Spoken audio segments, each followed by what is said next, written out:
Bom dia, pessoas. Hoje eu vou fazer um vídeo um pouco diferente, porque eu fiz uma enquete recentemente e vi que 93% de vocês são católicos. Então eu fico um pouco mais confortável de falar sobre tópicos católicos. Ainda que não será o foco desse canal, porque existem pessoas muito mais qualificadas do que eu para falar de coisas católicas. Mas uma outra coisa que ficou claro para mim é que a vasta maioria de vocês é muito jovem. Então muitos são recém-convertidos, muitos estão perdidos, não têm direção espiritual, e, enfim, então eu acho que a gente bateu um papo sobre algumas coisas nesse período de conversão ou pós-conversão é importante, porque eu também passei por ele e a gente pode acabar se ajudando e ajudando outros, né, que estão passando pelo mesmo processo. E eu acho que o rosário é uma das coisas mais importantes que a gente possa fazer, porque Cristo nos pediu para rezar, não é mesmo? É a nossa obrigação enquanto cristãos. E Nossa Senhora pediu para rezar o rosário, não é? Eu peço, obviamente, para os meus amigos ateus, agnósticos e protestantes que fiquem até o final. Talvez você aprenda alguma coisa sobre a tradição católica, nem que seja para ridicularizar depois e debater com a gente, mas tenta aguentar e, quem sabe, você não se converte em algum momento. Então, o rosário é um grupo de orações, não é? E ele, segundo a tradição católica, ele nos foi dado pela própria Nossa Senhora, não é? No século XIII, a Igreja Católica estava passando por uma crise porque tinha uma heresia ah, muito ruim que estava se espalhando e tinha muito adeptos, que era a heresia cátara, era uma heresia de gnósticos, mas para nós não vem ao caso. Mas São Domingos, que era um monge, ele obviamente estava extremamente incomodado com essa heresia se espalhando e ele reza 3 dias e 3 noites seguidamente, se flagelando, etc. E Nossa Senhora aparece para ele e ensina a fórmula do rosário para ele usar para combater a heresia. E obviamente que a Igreja Católica tem um sucesso enorme contra essa heresia, não é? Então o rosário, obviamente, ele na forma moderna, ele é utilizado. Eu não saberia descrever isso aqui em português, a gente fala em inglês beads, mas as bolotinhas não tem nada de novo, os padres do deserto já usavam para rezar, é mais para você contar o número de rezas.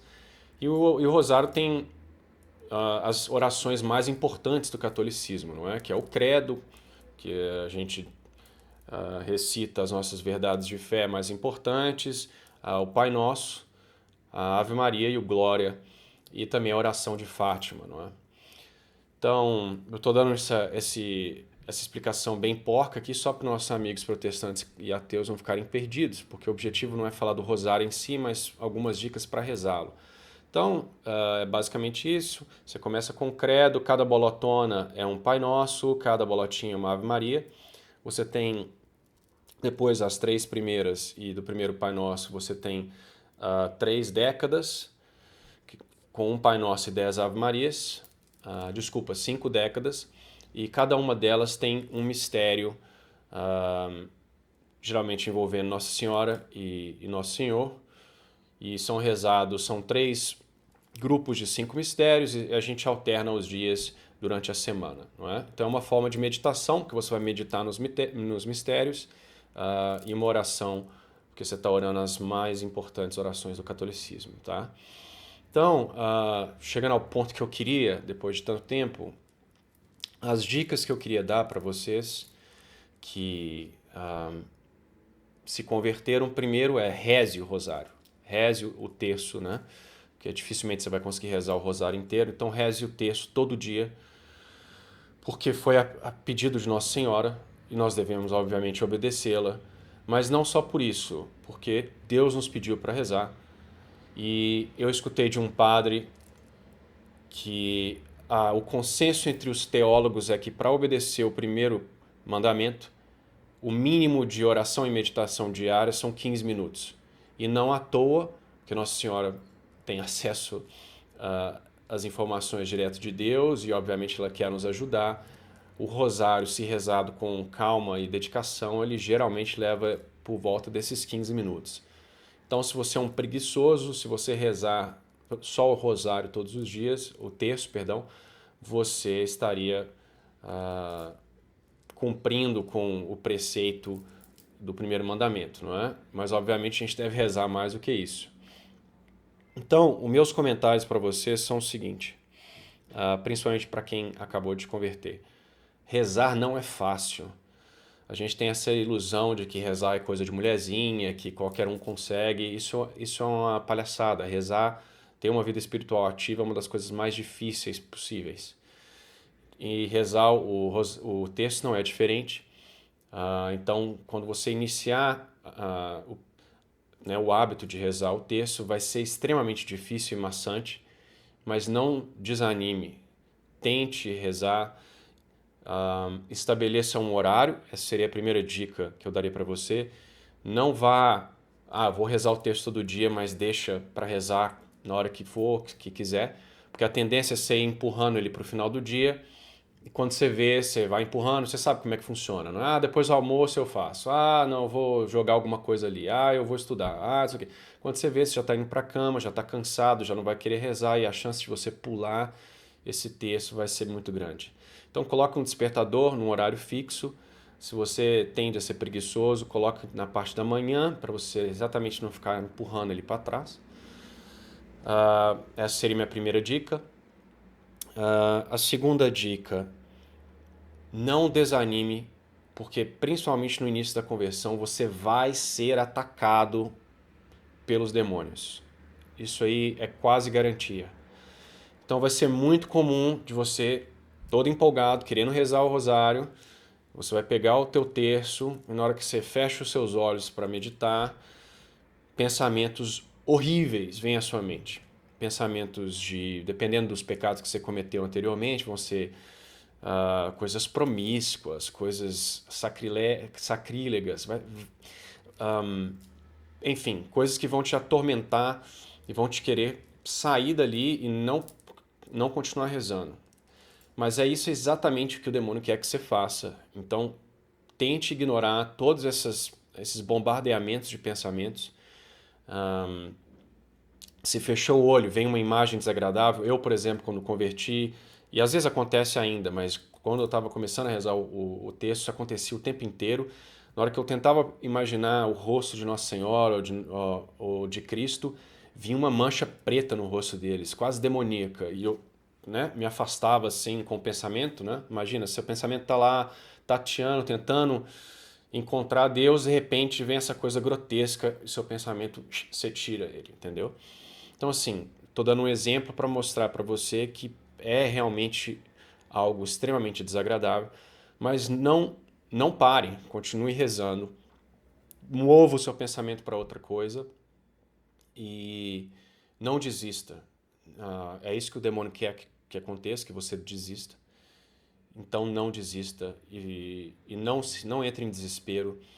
Mesmo que fique difícil, no começo esteja difícil se concentrar, continue. O que importa é que você faça o seu melhor para tentar concentrar. Mesmo que a cada 5 minutos ou a cada 30 segundos seu pensamento vá para lá ou para cá e você tem que puxar o seu pensamento de volta, não importa. Ainda que você acabe o rosário e fale, putz, foi um péssimo rosário, se você se esforçou de verdade para tentar concentrar e rezar de forma adequada, isso que vai contar. E com o tempo, isso vai melhorar, tá? Reze sempre ajoelhado, seria a minha terceira recomendação. Não reze em pé, a não ser que você tenha um problema sério de joelho, aí você reza em pé, nunca sentado, senão vai te dar preguiça, além de não ser digno o suficiente, né? Você está rezando o credo, rezando o Pai Nosso, tentando se conectar com Deus e lá sentado no sofá não é a forma própria de se rezar. Então, reze de joelhos. Obviamente, se você for um idoso de 92 anos com artrite, não reze os joelhos, que eu não quero pagar sua conta no hospital, porque você vai me processar provavelmente. Como é muito difícil às vezes concentrar, principalmente se você for uma pessoa sanguínea ou que é muito hiperativa, então você tem que arrumar maneiras de se concentrar. Então a minha quarta dica para você seria, por exemplo, selecionar imagens que te ajudem a concentrar. Então pega, sei lá, procure no Google algum tipo de imagem que reflete aquele mistério que você está rezando. né, alguma pintura bonita, e olha para a pintura e tenta imaginar, focar nos detalhes da pintura, o que ela está te dizendo. Porque lembre-se, a oração em si mesma, como você está fazendo ela todos os dias, né, você está rezando dezenas e dezenas de Ave Marias e Pai Nosso todos os dias, ela tem que ficar automática, não é? Você não tem que ficar pensando nas palavras o tempo inteiro, a não ser que você queira refletir sobre as palavras. Mas se o ponto é meditar sobre os mistérios, você não pode ficar distraído com o que você está falando. Você tem que meditar nos mistérios. Então a imagem ela vai te ajudar nisso. Né? Pegue várias imagens, faça uma apresentação de PowerPoint com as imagens passando, se isso te ajuda. Ou foque numa palavra. Por exemplo, tem dois métodos mais tradicionais de meditação, o método mais imaginativo, que Santa Teresa d'Ávila e Santo Ignácio usa, que é a ideia de tentar se colocar no local da onde você está meditando. Então, você está meditando, por exemplo, primeiro mistério gozoso, você tenta se colocar ali com Nossa Senhora, como que ela estaria lendo, como o anjo se apresentaria, tentando imaginar a situação, o anjo se ajoelhando, tentar se colocar ali naquele quartinho junto com ela, né?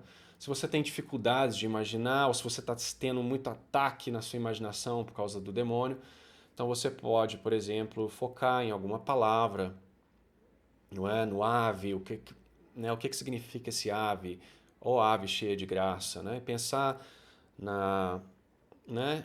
Como Nossa Senhora estava completamente tomada de graça, porque ela foi concebida sem pecado, enfim.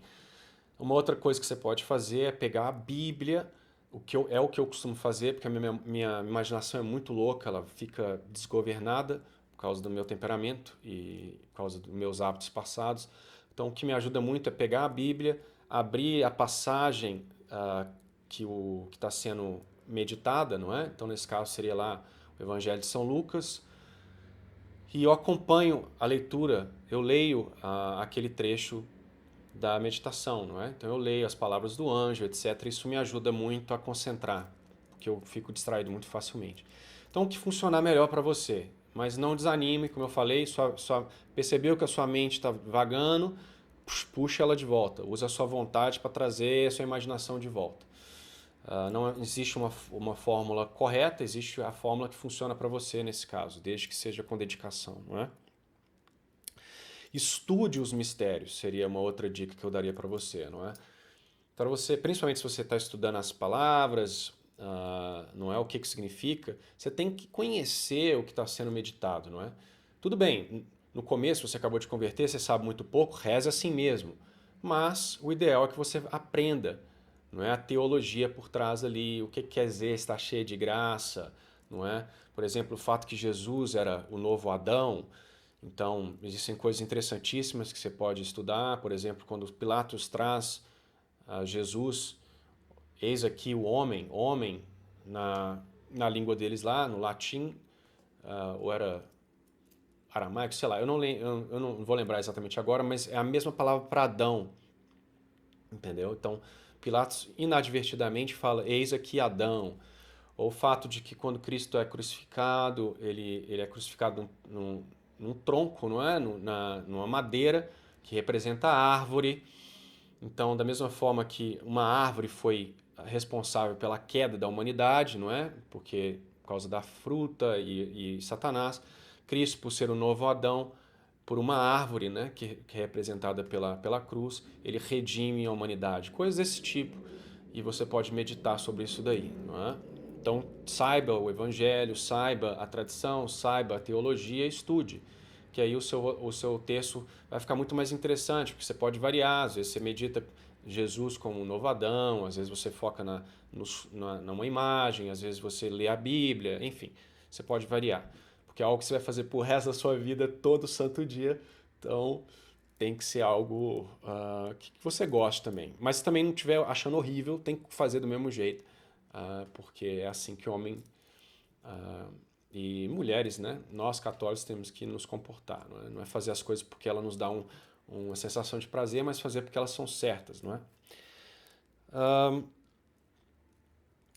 Então, acho que é basicamente isso, né? Eu sou tão desorganizado que eu deveria ter numerado as dicas, eu não fiz, mas acho que na descrição eu consigo tentar organizar esse pensamento. Mas é isso. Óbvio que é sugestões minhas, a única coisa que eu peço encarecidamente que vocês façam é que rezem todos os dias e, e sua vida espiritual vai melhorar muito, tá?